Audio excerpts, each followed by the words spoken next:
حالا مكالمة مهمة جدا مع الكابتن إبراهيم حسن مدير الكرة بنادي الزمالك. كابتن إبراهيم أهلا بيك على ملعب تام وهارد لك طبعا بعد الخسارة.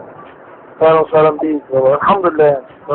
يعني تحيات كابتن طارق السعيد وكابتن أحمد رزق. كابتن إبراهيم. طارق حبيبي. كابتن إبراهيم ازيك كابتن إبراهيم النهارده. الحمد لله الحمد لله. انت عارفين الكورة والدنيا ماشية، بتلعب محتاج او انت تتمنى شيء وتحصل، وكل واحد يتمنى حاجة شيء مش كلها بتحصل.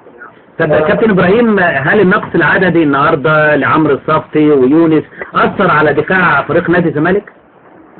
اكيد اي واحد بيجيب في اي فرقة او خصوصا لما كل لعيب اساسي تحصل عملية برضه اللي تأثير، خصوصا الصف راجل اساسي وكده، والصور الثابته والصور الحاجات دي كانت الجونين اللي هم بيكون بالطريقه برضه الصور ثابته، ممكن الصف موجود يعني عامه. هي بس لما اكون خلاص ربنا مش شايف بس هو الاهم من كل دوت يعني خلاص.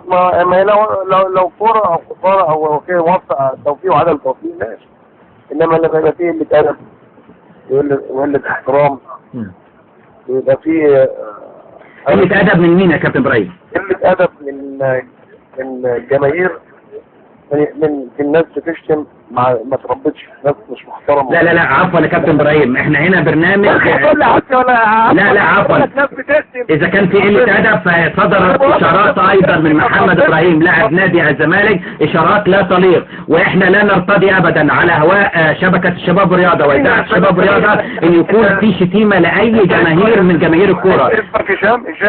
أنا اسمي هشام فهمي يا كابتن إبراهيم، وهذا البرنامج من البرامج المحترمة ونحن على الهواء مباشرة. معروف إن أنت عميل للنادي الأهلي، تمام؟ اتفضل يا كابتن إبراهيم. اسمح لي بعد إذنك كابتن إبراهيم، يعني اسمح لي. احنا قطعنا خلاص. بنشكر كابتن إبراهيم حسن. أبدا لا يليق على هواء شبكة الشباب والرياضة ولا يليق أبدا على هواء ملعب فهم أن تصدر هذه الألفاظ من نجم دولي للكابتن إبراهيم حسن، سواء كان على مذيع الفترة أو على جماهير المصري البورسعيدي أو جماهير مصر بشكل عام. كان الأولى للكابتن إبراهيم حسن أن يتوقف أمام إشارات اللاعب محمد إبراهيم لاعب نادي الزمالك للجماهير.